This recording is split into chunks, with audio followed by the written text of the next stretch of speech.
चुका है। खुशी सेकंड, हर्षित थर्ड, तो सेकंड भी इसका आंसर नहीं है। Third sir. अब 50% चॉइस बची है। थर्ड, थर्ड या फोर्थ? थर्ड, इसका आंसर थर्ड एकदम सही है। कुछ लोग कैसे डूबते हैं वो देखते हैं 1 मोल H2O का वॉल्यूम उनको रटा हुआ होता है कि 22.4 लीटर होता है, but this concept is only applicable on gas. क्योंकि एसटीपी टेम्परेचर पर H2O गैस नहीं है इसलिए कंसेप्ट नहीं लगेगा, और लिक्विड का ये फॉर्मूला होता है। सही है क्या? डेंसिटी बराबर मास बाय वॉल्यूम। तो हमारा फॉर्मूला आगे हो जाएगा volume is equal to mass by density. H2O की डेंसिटी मास 18 ग्राम होता है, मोलर मास, और डेंसिटी होती है 1 ग्राम पर ml। ग्राम से ग्राम कट जाएगा तो 18 ml आंसर है। 18 ml आंसर है। ओके, हम चलते हैं सेकेंड क्वेश्चन की तरफ। सर 1 सेकंड है, रुक जाए तो हम चलेंगे। सर लिखना है इसको। अच्छा लिखना है, लिख भैया। सर लिखना है। हाँ लिख ले भैया हैं आगे, और करते 2 हैं मिनट सर, नया 1 सेकंड। ओ बिल्कुल। ए मेटल एग्जिस्टेड, हम क्वेश्चन लिख रहे हैं। A metal exist in FCC and BCC structure. A metal exist in FCC and BCC structure, मतलब एक मेटल दोनों स्टेट में मिलता है विद एज लेंथ। उसकी एज लेंथ है हमारी 3.5 एंगस्ट्रॉम एंड 3 एंगस्ट्रॉम। ठीक है ना? मतलब FCC में तो 3.5 एंगस्ट्रॉम है और BCC में 3.0 एंगस्ट्रॉम है। Calculate ratio of density. इस रेशियो ऑफ डेंसिटी कैलकुलेट, ये जेई में आया हुआ क्वेश्चन है, तो आप कोशिश करो निकालने की। नहीं आया तो फिर मैं बता। तो 2 है क्या? है 2 है क्या? तो फर्स्ट चॉइस हमारे पास बोर्ड पर है 2.50, और सेकेंड चॉइस है 0.98, और थर्ड चॉइस है 3.5, और फोर्थ चॉइस है 1.26। फर्स्ट है सर, फर्स्ट। तो भैया इसका कौन सा आंसर सही है? फर्स्ट। कोई और हर्षित के अलावा भी देख लो और इतना कहना मौका नहीं मिला था। Third sir. है थर्ड। थर्ड एक जना फर्स्ट है और एक जना थर्ड पे है। अब बताओ आंसर है आखिर है कौन सा, और एक फोर्थ पे। 50% चॉइस गायब कर दें? है 50-50 की चॉइस ले लेते। बोलो 50-50 है। तो 2 जने थर्ड पे है इसलिए थर्ड को हटा दो। थर्ड आंसर नहीं है। अब हमारे पास 75% है। सेकंड। अब एक जना सेकंड है और एक जना और एक जना फर्स्ट पे भी है। तो फोर्थ और फोर्थ पे भी है। फिर आंसर कौन सा है? क्योंकि फर्स्ट दो जनों ने बोला है इसलिए पहले 2 वालों का हटा। सर डी है इसका आंसर। अब इसका आंसर है 4। अब बच्चा कहेगा कैसे? तो हमने क्या किया, दोनों की डेंसिटी का फॉर्मूला लिख लिया। दोनों की डेंसिटी का फॉर्मूला ये हो, ऊपर वाली हम FCC की ले रहे हैं और नीचे वाली BCC की ले रहे हैं। Z into M divided by A cube into N। ठीक है, ये दोनों की वैल्यू पुट कर ली, m और m कैंसिल हो जाएगी, Na से Na भी कैंसिल हो जाएगा। ठीक है, अब हमारा केवल ये बचेगा, तो ये फॉर्मूला हो जाएगा ZFCC, और a क्यूब से a क्यूब भी कैंसिल हो जाएगा। सही है ना? दोनों ही अलग है ना? अलग अलग है ना दोनों से। a क्यूब कैंसिल नहीं होगा भैया, अब भैया नहीं होगा, समझ गए इसमें। अलग अलग।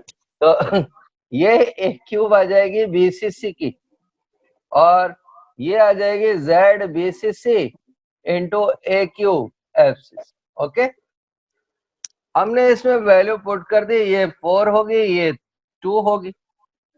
a क्यूब BCC है तो 3 इंटू 3 इंटू 3, और 3.5 3.5 3.5, इन सबको डिवाइड और मल्टीप्लाई करेंगे तो 1.26 है। देखो तो किसी को मीटर में डाउट कन्वर्ट भी करेंगे क्या इसको? मीटर में है? मीटर में एंगस्ट्रॉम को भैया मीटर उसमें कन्वर्ट करेगा तो वो दोनों कन्वर्ट करने पड़ेंगे भाई, दोनों ही एंगस्ट्रॉम में हमें यूनिट सेम चाहिए, और हमें डेंसिटी का रेशियो निकालना हो तो दोनों का ही वैल्यू सेम आएगी ना, ऊपर नीचे। अगर इसको सेंटीमीटर में करेगा तो ये भी सेंटीमीटर में करना पड़ेगा, तो आंसर तो यही आएगा ना। ये जेई में भी आ चुका है और नीट दोनों में ही आया हुआ कुछ। देखो कोई डाउट है? नीट में भी है। हाँ, दोनों ही जगह आया हुआ।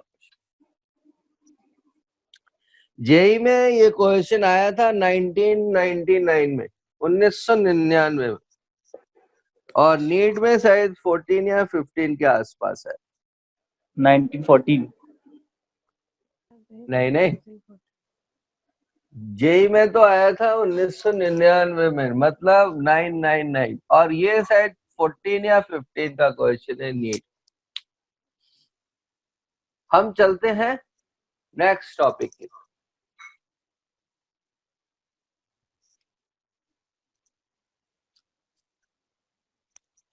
तो हमारा नेक्स्ट टॉपिक हम पढ़ने वाले हैं, हमने डेंसिटी पढ़ ली है, अब पढ़ रहे हैं आज पैकिंग या टाइप्स ऑफ पैकिंग।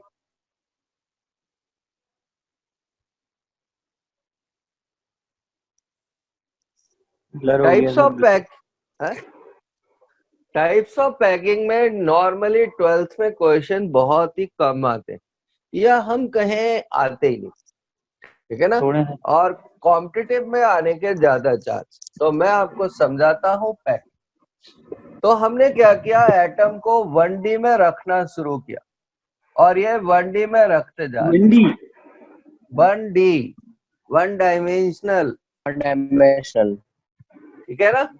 अब हमने क्या किया, इसको 2D में एक और एटम रखा, तो अब 2D में जब रखेंगे तो 3 अरेंजमेंट बन सकते हैं, देखना कौन कौन से। एक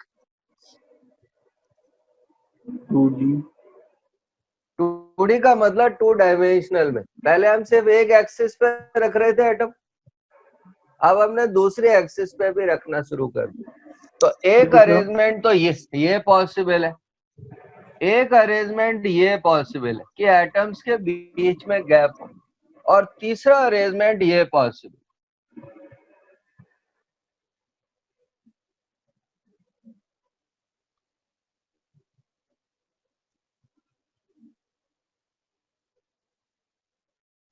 तो देखो ध्यान से देखना, इस वाले अरेंजमेंट को स्क्वायर क्लोज पैकिंग कहते हैं, इस वाले अरेंजमेंट को कहते हैं स्क्वायर क्लोज पैकिंग।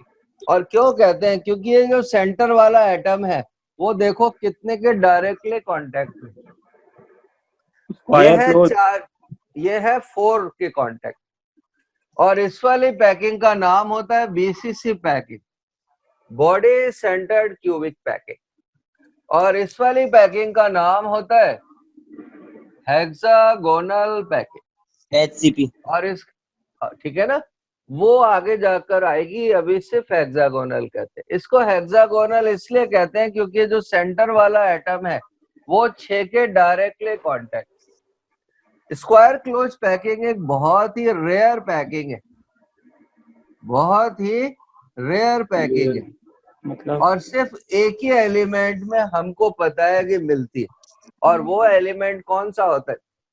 स्क्वायर। वो रेडियो एक्टिव एलिमेंट है और सिगरेट में के धुएं में मिलता है। कोई बता सकता है सिगरेट के धुएं में कौन सा एलिमेंट मिलता है? Radio active.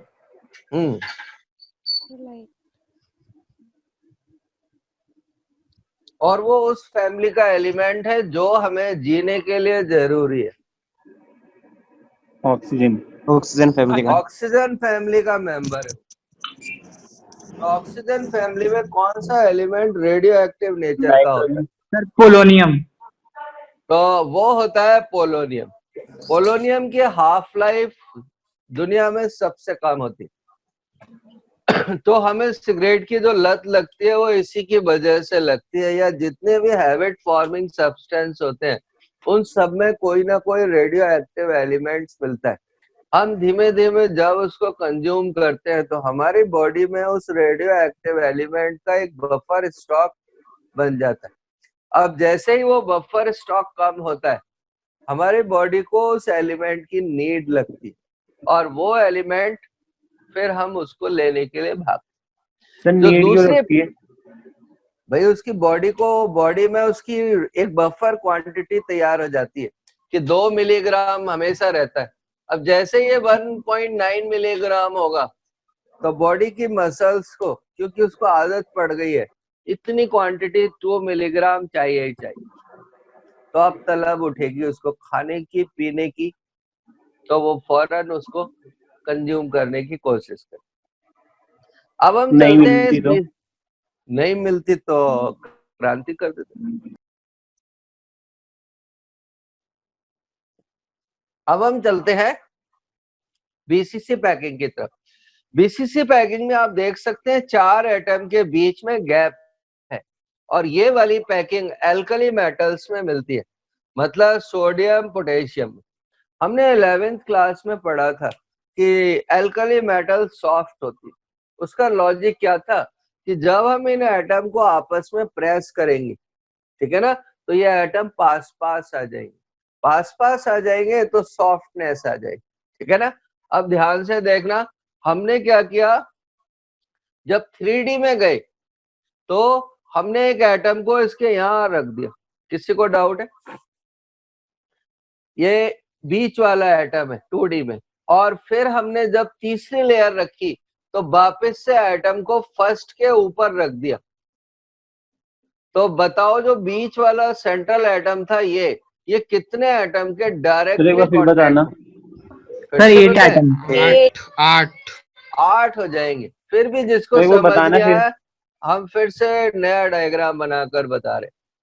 ये हो गया पुराना डायग्राम जिसमें 4 एटम थे, और ये फर्स्ट लेयर है। हमने सेकंड लेयर के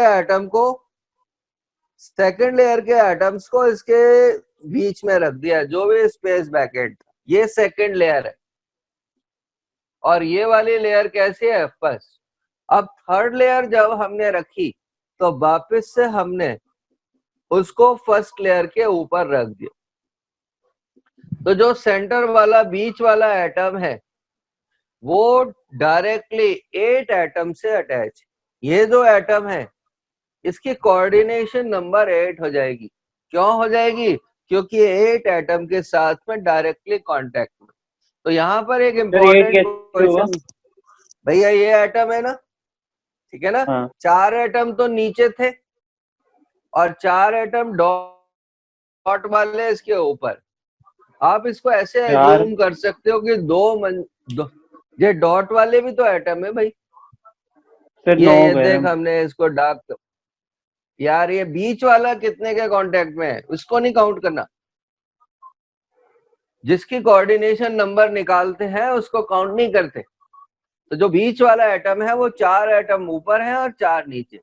इसको आप ऐसे एज्यूम कर सकते हो कि हमारा सेकंड 2 फ्लोर का मकान है, तो जो छत है वो नीचे और ऊपर कितने पिलर से कांटेक्ट में हो सकती है? तो 4 पिलर तो ऊपर और 4 पिलर नीचे। तो यहाँ पर एक छोटा सा क्वेश्चन आता है, बीसीसी की कोऑर्डिनेशन नंबर कितनी होती है? कोई बता सकता है? बीसीसी की सर 4 ऊपर कोऑर्डिनेशन 4 नीचे होंगे। 8। तो Eight. बताना। भाई जो सेंटर वाला एटम है, 4 एटम तो इसके नीचे आ गए, देख ये वाले। अब देख हमने डॉट डॉट हटा दिए। ओके, 4 एटम तो नीचे हैं, दिख रहे हैं अब 4। Yes sir. अब 4 इनके ऊपर वापस रख दिए, देख ये वाले। हाँ तो टोटल 8 एटम इसके ऊपर और नीचे हो गए। तो इसकी कोऑर्डिनेशन नंबर कितनी हो गई? 8। इसकी कोऑर्डिनेशन नंबर 8 हो जाएगी। और इसकी एफिशिएंसी हमने पिछली क्लास में पढ़ी थी, 68%। 68% हो जाएगी। और वही हमने इसका फॉर्मूला भी पढ़ा था। कोई बता सकता है 68% निकालने का फॉर्मूला क्या था? सर पैकिंग एफिशिएंसी √3/8 पाई। तो वो था √3/8 पाई। √3/8 पाई। और ये कब आया था? नीट में 2004 के पेपर में आया। हम सर, जानते हैं हमने सर हमने इसमें कोऑर्डिनेशन नंबर कॉर्नर एटम के रिस्पेक्ट में क्यों नहीं निकाला, सेंटर के रिस्पेक्ट में क्यों निकाला? Yes sir. हमने तो भाई अभी कोई क्रिस्टल बनाया ही नहीं है, हमने तो सिंपल डायग्राम बनाया। ठीक है ना? अगर हम यूनिट सेल में बनाएंगे वो भी करके दिखा देंगे। ठीक है ना? पहले एक इसको समझा दे, नहीं तो क्या होगा, हमारा ये टॉपिक गायब हो जाएगा। ठीक है? तो अब ये हेक्सागोनल पैकिंग है। ठीक है ना? अब हेक्सागोनल पैकिंग ना 2 टाइप की होती है। एक को हम कहते हैं एचसीपी पैकिंग और दूसरी को कहते हैं CCP pack. CCP packing, CCP. अब ध्यान से सुनना, जो क्वेश्चन पेपर में आ सकता है, इसको एबी टाइप पैकिंग कहते हैं। क्यों कहते हैं? फर्स्ट लेयर, सेकंड लेयर और फिर थर्ड लेयर उसी के ऊपर। बीसीसी को भी एबी टाइप पैकिंग कहते हैं। क्यों? फर्स्ट और थर्ड लेयर सेम है। फर्स्ट और थर्ड लेयर कैसी है? सेम। जो एचसीपी है उसको भी एबी पैकिंग कहते हैं, लेकिन सीसीपी को कहते हैं एबीसी पैकिंग। तो अब आप खुद ही देख सकते हो एग्जाम में है? देखो अभी हम आपको समझा रहे हैं, आप बीच में ही डाउट करोगे तो नहीं आएगा। ठीक है ना? हम थोड़ी देर हमें टाइम तो दो। अभी हम सिर्फ आपको इंफॉर्मेशन सप्लाई कर रहे हैं। इंफॉर्मेशन इसलिए सप्लाई कर रहे हैं कि अब हमें थोड़ी देर में डिसाइड हो जाएगा हमें क्या क्या समझना है और क्या क्या हमको नहीं समझ आ। तो सीसीपी को एबीसी टाइप पैकिंग कहते हैं। तो अब आप इसको देखकर एग्जाम में बिल्कुल समझ सकते हो कि कौन सा क्वेश्चन आ सकता है। तो नीट में कौन सा क्वेश्चन आ सकता है, कौन सी पैकिंग एबीसी टाइप की होती है, क्योंकि वहां एक ही करेक्ट चॉइस आती है, तो एबीसी सीसीपी। और जेई में मल्टीपल करेक्ट आते हैं तो वो पूछ सकता है कौन सी पैकिंग एबी टाइप की है। ठीक है ना? तो स्क्वायर क्लोज भी एबी टाइप की है, बीसीसी भी एबी टाइप की है और एचसीपी भी एबी टाइप। तो एचसीपी में ये पहला डिफरेंस। दूसरा डिफरेंस क्या होता है, इसमें 6 फोल्ड सिमेट्री मिलती है। सर आपकी आवाज नहीं आ रही। हमारी आवाज नहीं आ रही? अब आ रही है? आ रही है सर। आ रही है। हेलो। हाँ आ रही है भैया। इसमें 6 फोल्ड सिमेट्री मिलती है और इसमें मिलती है 4 फोल्ड सिमेट्री। अब बच्चा कहेगा ये 4 फोल्ड और 6 फोल्ड सिमेट्री में क्या चक्कर है? तो आप देखना, मैं आपको में वो हेक्सागोनल में नहीं होगा। मैं समझाता हूँ आपको। देखो सामने कुछ दिख रहा है? No sir. अरे किसको नहीं? यार कॉपी रखी है ना ब्राउन कलर की यार। दिख रही है, कॉपी दिख रही है। अब देखो ये क्यूब मान लिया हमने और इसको 90 डिग्री से रोटेट किया फर्स्ट टाइम, ये एक फोल्ड हो गया। फिर इसको दूसरी बार रोटेट किया 90 डिग्री से, फिर तीसरी बार रोटेट किया और फिर 4 टाइम। तो वापस से क्या देखने लगा? पहले वाले पहले वाली शेप देखने लगा। अगर किसी में ऐसा हो तो इसको 4 फोल्ड सिमेट्री कहते हैं। ठीक है ना। और अगर किसी को 6 बार रोटेट करने पर पुरानी शेप दिखने लगे तो उसको कहते हैं 6 फोल्ड सिमेट्री, ठीक है। तो इसमें 4 सर। फोल्ड सिमेट्री, हाँ सर एक बार एबीसी एक्सप्लेन करना कैसे हुआ? ओ भाई अभी एक्सप्लेन करा ही नहीं है, किसी को ही नहीं करा तो तेरे को कहां से करे, अभी करेंगे, ठीक है ना। और ये 90 डिग्री से रोटेट होगी। कैसे निकालते हैं कि ये टोटल है सर्कल 360 का होता है, तो 4 फोल्ड का मतलब 90 डिग्री होगा। यस अगर 6 फोल्ड होगा तो कितने डिग्री का एंगल होगा? 60 डिग्री डिग्री का, क्योंकि जब हम इसको 360 को 6 से डिवाइड करेंगे तो 60 आ जाए, ओके। तो 2 फोल्ड में कितने डिग्री का एंगल होगा? 180 डिग्री। ये दो इसमें डिफरेंस है जो एग्जाम में आते हैं। अब देखना दो सिमिलैरिटीज भी बता रहे, इसकी एफिशिएंसी 74% होती है और इसकी भी एफिशिएंसी 74% होती है। मतलब इसकी एफिशिएंसी हमने लास्ट क्लास में बताया था, फिर से बता देंगे। कोऑर्डिनेशन नंबर दोनों की 12 होती है, ठीक है ना। एफिशिएंसी का मतलब है एटम ने यूनिट सेल में कितना स्पेस कवर कर रखा है। एग्जाम्पल, जैसे क्लास में 100 बच्चों की सीटें लगी हुई हैं और उसमें से 74 स्टूडेंट बैठे हुए हैं, ठीक है ना। तो कितनी एफिशिएंसी है क्लास की?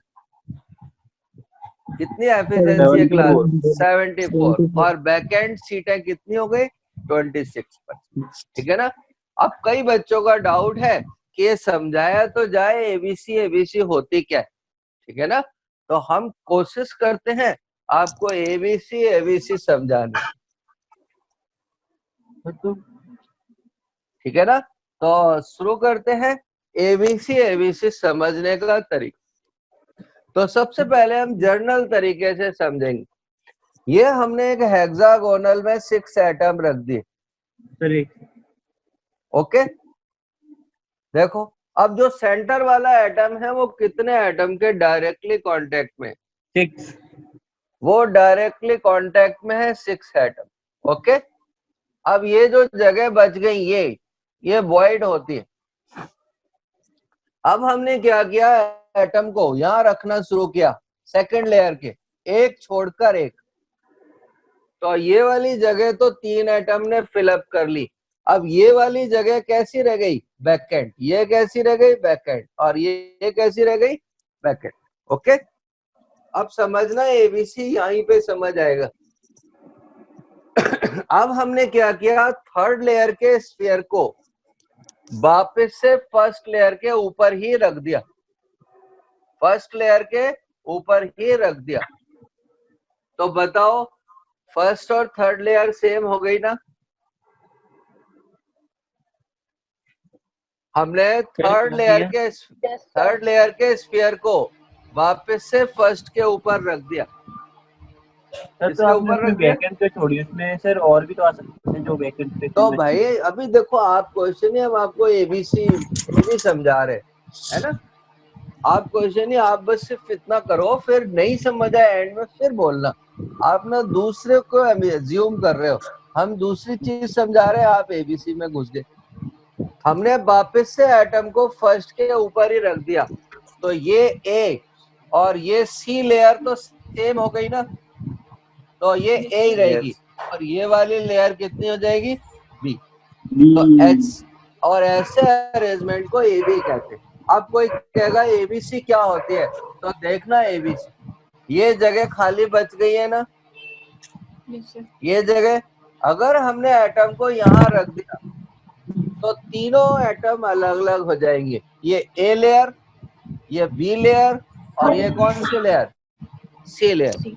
इसका मीन्स है कि एबीसी में कोई भी एटम एग्जैक्ट दूसरे एटम के ऊपर नहीं होगा, एग्जैक्ट दूसरे एटम के ऊपर नहीं होगा, ओके। तो फिर एबीसी हो जाएगा है, ये सीसीपी हो जाएगा। अब मैं इसको आपको जो एक्चुअल डायग्राम दिया हुआ है उसमें, ठीक है ना, अब तो भैया मैंने हटा दिया। अब मैं आपको रियल डायग्राम में समझाने की कोशिश कर रहा हूँ, ओके। और कॉम्पिटिटिव में अगर कोई है ये सीसीपी जिसमें तीनों लेयर अलग अलग हो, ओके। तो देखना मैं आपको समझाने की कोशिश कर रहा हूँ।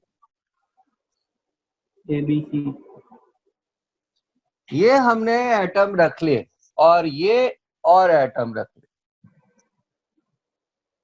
और ये भी और रख लिए, ठीक है।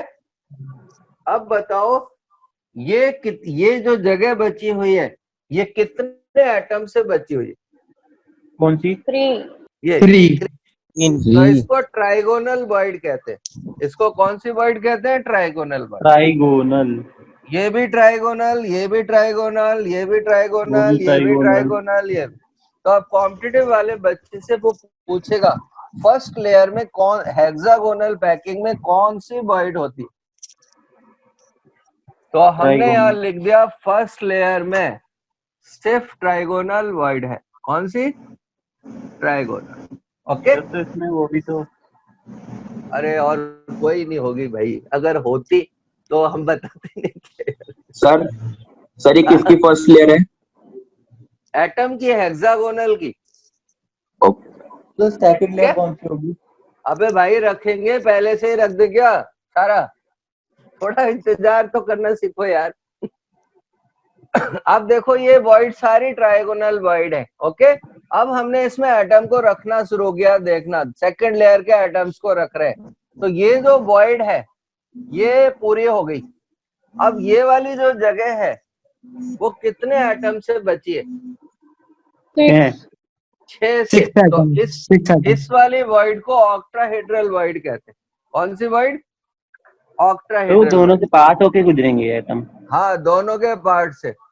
और ये वाली जो जगह है ये कितने एटम से बनी है? कौन सी सर? ये वाली, ये 4 एटम। ये 4 एटम से, इसलिए इसको कहते हैं टेट्राहेड्रल वॉइड। इसको कौन सी वॉइड?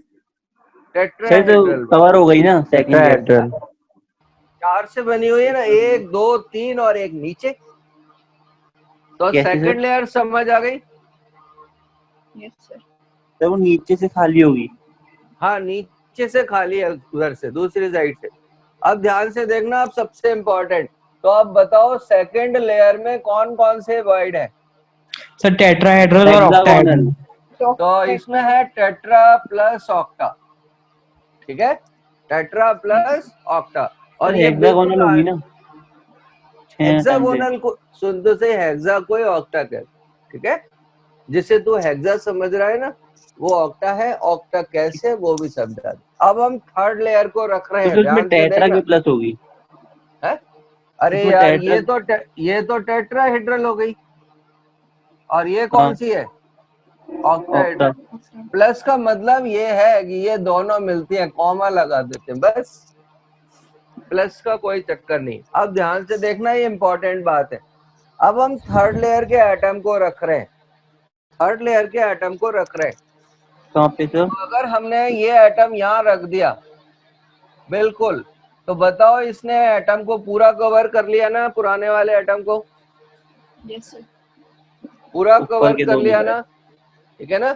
सिर्फ इस एटम को देखो, इसके बिल्कुल एग्जैक्ट रखा हुआ है ना। तो यस सर। जब ये एग्जैक्ट रखा होगा तो HCP पैकिंग बनेगी। अब HCP पैकिंग में जो एटम है वो कौन सी वॉइड पर है? देखकर बताओ। टेट्रा। तो HCP पैकिंग में atom placed on tetrahedral void, okay. ये कॉम्पिटेट है। देख लेना ऑक्टा पे कैसे होगी। ऑक्टा तो ये रही ना, ऑक्टा वॉइड तो ये रही, ठीक है। HCP क्यों बोलेंगे? HCP में बताया था ना, AB अरेंजमेंट होता है, फर्स्ट और थर्ड लेयर सेम होती है। HCP में फर्स्ट और थर्ड लेयर सेम होगी। अब देखना first and third layer same. अब देखना ध्यान से, देखो NCERT में बहुत अच्छा डायग्राम बना हुआ है। आप एक बार खोलना, फिर भी नहीं समझ आएगा तो हम नेक्स्ट क्लास में फिर कोशिश करेंगे। अब अगर हम एटम को इस O के ऊपर रख दे, किसके ऊपर? ऑक्टाहेड्रल वाइड के ऊपर, तो वो कौन सी लेयर के ऊपर एग्जैक्ट आ जाएगा? जहां उंगली रखी हुई है वो किसी भी लेयर के ऊपर एग्जैक्ट नहीं आएगा, ना तो फर्स्ट के ऊपर और ना ही सेकंड के ऊपर। तो जब हम उसको ऑक्टाहेड्रल वाइड पर रखेंगे तो सीसीपी में एटम किसके ऊपर रखा होगा? Atom placed on octahedral wide, ठीक है ना? ये लास्ट वाला पार्ट बहुत ही इंपॉर्टेंट है, ये एग्जाम्पलर में इसके क्वेश्चन है और जेई और नीट दोनों में ही आने को तैयार है। अब सिर्फ आपकी किस्मत है, आपके पेपर में आएगा। सीसीपी का समझ नहीं आया। सीसीपी में क्या होगा? एटम को, थर्ड लेयर के एटम को हम फर्स्ट और सेकंड लेयर से जो जगह बचती है, जिसको हम ऑक्टाहेड्रल वाइड कहते हैं, उसके ऊपर रख देते, ले जा ऐसे करके। अब ये छुप गई ना पूरी वाइड, ऑक्टाहेड्रल वाइड, पर ये एग्जैक्ट किसी के ऊपर, पर ये एग्जैक्ट किसी के ऊपर लेयर होगी ना वो तो है। अब नहीं, अभी 3 ही लेयर तो है भाई। ये फर्स्ट लेयर रखी थी, ये वाली लेयर सेकंड रखी थी, ठीक है ना? और ये मैं तुझसे बोला ही है, देख ये रख दिया। अब ये थोड़ी देर बाद क्या, डायग्राम बहुत खराब हो जाता है, ठीक है ना? आज मैं इसकी वीडियो, अब भैया देखो इस चैप्टर के बाद या नेक्स्ट क्लास से पढ़ाई के रूल बदल रहे हैं, ठीक है ना? हम थ्योरी का वीडियो पोस्ट करेंगे और इसमें नीट और जेई के और सीबीएसई के क्वेश्चन सॉल्व कराए, ठीक है? किसी को डाउट? मतलब हम पहले ही यूट्यूब पे वीडियो अपलोड कर देंगे, रात को ही कर दिया करेंगे, तो अब रात को देख सकते हो, सुबह 8 से 9 देख सकते हो, ठीक है? और फिर 9 से 10 जो टॉपिक का वीडियो अपलोड करेंगे उसके हम जेई, सीबीएसई और नीट तीनों के क्वेश्चन सॉल्व कराएंगे, तो हमें थोड़ा आउटपुट ज्यादा मिलने लगेगा। अभी हमें पता ही नहीं बच्चा कुछ कर भी रहा है कि नहीं कर रहा, कुछ बच्चे तो मजे से बैठे हुए होंगे, ठीक है? कोई डाउट? अभी अपना कितना टाइम बचा है? सर ऑक्टाहेड्रल वाइड पे जो एटम प्लेस किया है वो ए लेयर का ही एटम है या कोई थर्ड नया एटम है? सी लेयर का, सी। तो सर वो कोई नया ही एटम होगा? हाँ, नया नहीं, एटम कोई भी हो सकता है, बताते हैं। देख सुन हम समझाते हैं। देख ये तो तू लेट गया, हाँ, क्या? और बता तेरे दोस्त का नाम बता सर। राधा कृष्ण। तो ये देख राधा कृष्ण लेट गया, ठीक है? अब तीसरे दोस्त का नाम बोल। सर मनन। राधा गोपाल। देख ये मनन तेरे ऊपर लेट गया, तो बता कितनी लेयर दिख रही है? 3 लेयर दिख रही है। कहाँ दिख रही है गवार? 2 ही तो। हाँ सर, सॉरी 2 लेयर।